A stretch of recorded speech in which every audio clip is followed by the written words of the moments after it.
ഇനി നമ്മൾ കൊച്ചിയിലേക്കാണ് പോകുന്നത്. An Maria സണ്ണിയുണ്ട്.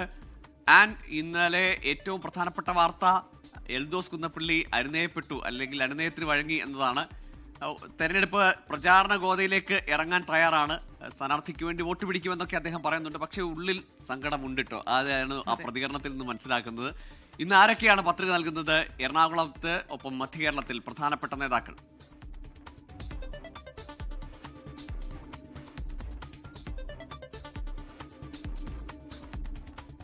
അതുപോലെ തന്നെ എറണാകുളത്തെ മുഴുവനായിട്ട് നോക്കുകയാണ് എങ്കിൽ ഏറ്റവും പ്രധാനപ്പെട്ട മണ്ഡലം, അല്ലെങ്കിൽ എല്ലാവരും ഉറ്റുനോക്കിയിരുന്ന ഒരു മണ്ഡലം എന്ന് പറയുന്നത് പെരുമ്പാവൂരും കൊച്ചിയും ഒക്കെ ആയിരുന്നു.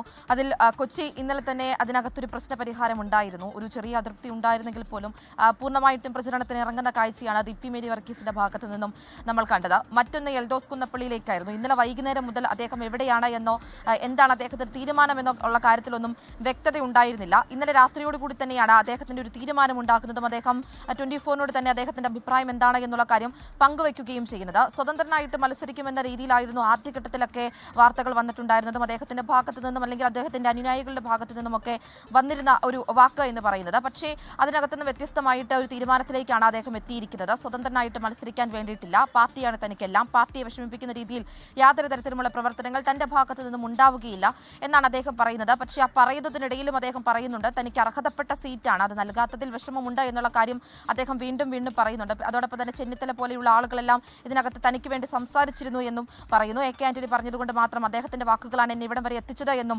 അദ്ദേഹം പറയുന്നുണ്ടായിരുന്നു. എന്തായാലും എൽദോസ് കുന്നപ്പള്ളിയുടെ കാര്യത്തിൽ എന്തായാലും ഒരു തീരുമാനമായിട്ടുണ്ട്. അദ്ദേഹം ഈ വിഷയവുമായി ബന്ധപ്പെട്ട് അല്ലെങ്കിൽ അതിനകത്ത് അദ്ദേഹത്തിന്റെ പ്രശ്നത്തിന് ഒരു പരിഹാരം ഉണ്ടായിരിക്കുന്നതാണ്, അല്ലെങ്കിൽ ഈ ഒരു കാര്യവുമായി ബന്ധപ്പെട്ട് അദ്ദേഹം മുന്നോട്ട് പോകാൻ വേണ്ടിയിട്ട്, അതായത് പ്രചരണവുമായി മുന്നോട്ട് പോകാൻ വേണ്ടിയിട്ടും സ്ഥാനാർത്ഥിക്കൊപ്പം നിൽക്കുമെന്നുള്ള കാര്യത്തിലും എന്തായാലും തീരുമാനമായിട്ടുണ്ട്. ഇനി അടുത്ത നിലപാട് എന്താണ്, ഇതിനകത്ത് എന്തെങ്കിലും വ്യത്യസ്തതയുണ്ടോ അല്ലെങ്കിൽ ഇത് ഇങ്ങനെ തന്നെയാണോ എന്നുള്ള കാര്യത്തിൽ ഇന്ന് പൂർണ്ണമായിട്ട് നമുക്കൊരു വ്യക്തത വരും. കാരണം ഇന്ന് 10 മണിക്ക് അദ്ദേഹം തിരുവനന്തപുരത്ത് വെച്ച മാധ്യമങ്ങളെ കാണുമെന്നാണ് അറിയിച്ചിരിക്കുന്നത്. അതോടൊപ്പം തന്നെ വൈകുന്നേരത്തോടു കൂടി പെരുമ്പാവൂരിലേക്ക് എത്തുകയും പ്രചരണം, റോഡ് ഷോ ഉൾപ്പെടെയുള്ള കാര്യങ്ങളിൽ പങ്കെടുക്കുമെന്നുള്ള കാര്യവും അദ്ദേഹം അറിയിച്ചിട്ടുണ്ട്. മറ്റൊന്ന് ഗോകുൽ സൂചിപ്പിച്ചതുപോലെ തന്നെ ഇന്ന് നിരവധിയായിട്ടുള്ള ആളുകൾ, കഴിഞ്ഞ ദിവസമാണ് UDFന്റെ 2ാം ഘട്ട സ്ഥാനാർത്ഥി പട്ടിക വരുന്നത്. അപ്പോൾ അതിനുശേഷം പ്രഖ്യാപിച്ച ആളുകൾ ഉൾപ്പെടെയുള്ളവർ ഇന്ന് നാമനിർദ്ദേശ പത്രിക നൽകും. നമുക്ക് ലഭിക്കുന്ന വിവരം അനുസരിച്ചാണ് എങ്കിൽ ദീപക് ജോയ്, മുഹമ്മദ് ഷിയാസ് ഉൾപ്പെടെയുള്ള ആളുകൾ ഇന്ന് നാമനിർദ്ദേശ പത്രിക നൽകുമെന്നാണ് നമുക്ക് അറിയാൻ വേണ്ടിയിട്ട് സാധിക്കുന്നത്.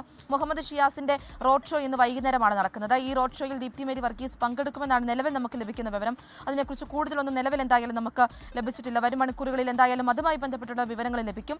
അതോടൊപ്പം തന്നെ UDF സ്ഥാനാർത്ഥി, തൃപ്പൂണിത്തറയിലെ സ്ഥാനാർത്ഥിയായിട്ടുള്ള ദീപക് ജോയുടെ റോഡ് ഷോ എല്ലാം ഇന്നലെ അവസാനിച്ചതാണ്. അദ്ദേഹം ഇന്ന് നാമനിർദ്ദേശ പത്രിക നൽകുമെന്നാണ് നിലവിൽ നമുക്ക് അറിയാൻ കഴിഞ്ഞിരിക്കുന്നത്. മധ്യകേരളത്തിലെ പൊതുവായിട്ട് നോക്കുകയാണ് എങ്കിൽ ഇന്ന് ഏറ്റവും പ്രധാനപ്പെട്ട രീതിയിൽ നിൽക്കുന്നത് ഈ പ്രധാനപ്പെട്ട നേതാക്കൾ, സുധാകരൻ അടക്കമുള്ള പ്രധാനപ്പെട്ട നേതാക്കൾ ഇന്ന് നാമനിർദ്ദേശ പത്രിക നൽകും എന്നുള്ളത് തന്നെയാണ്. അതോടൊപ്പം തന്നെ കൊച്ചി, എറണാകുളം, പെരുമ്പാവൂർ മണ്ഡലങ്ങളായിരുന്നു ഏറ്റവും പ്രധാനമായിട്ടും ചില പ്രശ്നങ്ങളിലേക്ക്, അല്ലെങ്കിൽ UDFനെ സംബന്ധിച്ച് ഏറ്റവും വലിയ ഒരു തലവേദനയായിട്ട് നിലനിന്ന ഒരു സ്ഥലം എന്ന് പറയുന്നത്. അതിനെന്തായാലും ഏകദേശം ഒരു അയവ് വന്നിട്ടുണ്ട് എന്നുള്ളതും പ്രധാനപ്പെട്ട കാര്യമാണ്. ആൻ മരിയ സണ്ണിയാണ് കൊച്ചിയിൽ നിന്ന് വിവരങ്ങൾ നൽകിയത്. ലോകത്തെവിടെയായാലും ഏത് സമയത്തും 24 വാർത്തകളും ഓഗ്മെന്റഡ് റിയാലിറ്റി പാക്കേജുകളും എക്സ്പ്ലെയിനറുകളും വിശദമായി കാണാൻ ഞങ്ങളുടെ YouTube ചാനൽ നിങ്ങൾക്ക് സബ്സ്ക്രൈബ് ചെയ്യാം.